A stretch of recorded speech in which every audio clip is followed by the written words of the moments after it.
Technology is changing the kinds and number of jobs that we have in this economy. So there's a push to give people who lose out a guaranteed minimum income. But how big would that check be, and who would it come from? Questions for Lee Cowan to answer in our cover story. Sometimes a sign in a window can be a sign of the times. And the one emblazoned outside Cafe X in San Francisco says it all. Robotic coffee bar. Now, we've heard for years that robots are coming for our jobs, eventually. And maybe that's why no one here seemed particularly surprised at being handed their machine-made macchiato. That said, it is pretty remarkable. This one-armed barista can crank out about 120 drinks an hour, with few, if any, mistakes. If you're lucky, you might even get a wave. It's not a bad-looking future, unless you're a human barista, that is, in which case, this all might have you feeling a little insecure about your job. The best estimate is about 30% of all jobs that people now do will be lost to technology. But most of those will be replaced by new jobs. The real problem is that the new jobs won't pay as much as the jobs that are lost. Robert Reich was the labor secretary under President Clinton. Just like he says, even at Cafe X, there are humans being paid to work alongside technology. But a seismic shift is coming, warns Reich, that will force us to look at work in a whole new way. Work gives structure and meaning to people's lives, and if we don't have to work, are people going to become philosophers, painters, artists? Are they going to be involved in their communities, do voluntary work? Or are they just going to sit around watching television? And we really don't know that answer, right? We don't know. What we do know is the income disparity in this country will likely only grow. And that has some suggesting a radical idea. Universal basic income. A guaranteed wage for everyone, working or not, no strings attached.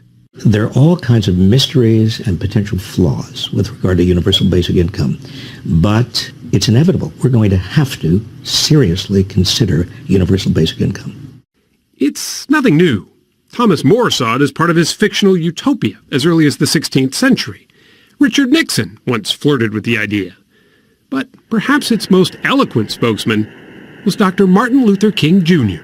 Now, one of the answers, it seems to me, is a guaranteed annual income, a guaranteed minimum income for all people and for all families of our country. On the face of it, this notion of just giving people free money, it sounds pretty simple and it sounds pretty attractive. Mm-hmm. The problem is it's not free.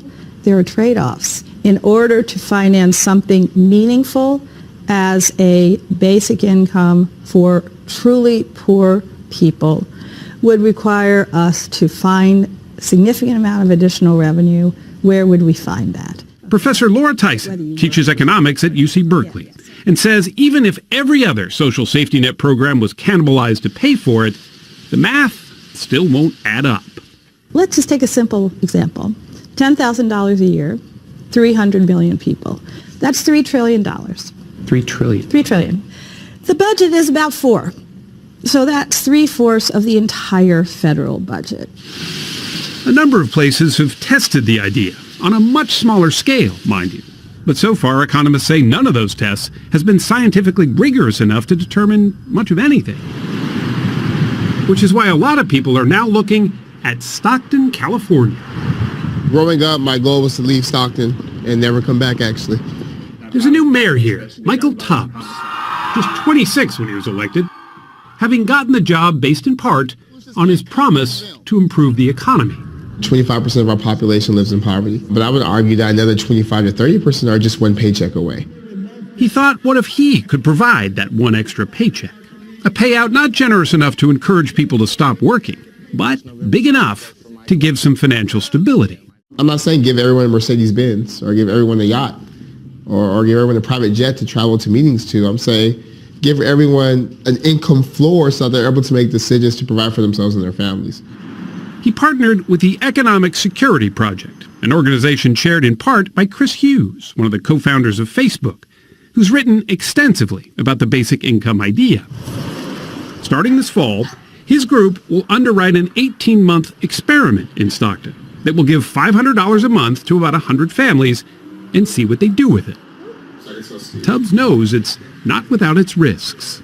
It's no strings attached. You don't know and have no control over what people will do with the $500. Luisa Castagnon has a pretty good idea. It would put a little bit of relief on our stress, let us breathe a little bit. I don't even remember the last time I took my kids to the movies. Have a good day. She works for minimum wage at a Stockton elementary school as both crossing guard and playground monitor. She's not sure if she'll be one of the ones getting the money, but she hopes whoever does will take the experiment seriously. Don't go blow it on something dumb. Use it to get yourself out of debt. Use it to get yourself ahead. The plausibility of the basic income idea is still a matter of some pretty basic debate. It's a big investment with big unanswered questions. But for people like Mayor Tubbs, the economic challenges that lie ahead may be even bigger. I want answers to these questions. I want to really be able to say, no, I tried this in my city and this is what happened. Good or bad? Good or bad. But being an internal optimist and knowing the folks in my city, I'm very confident that it's going to be good.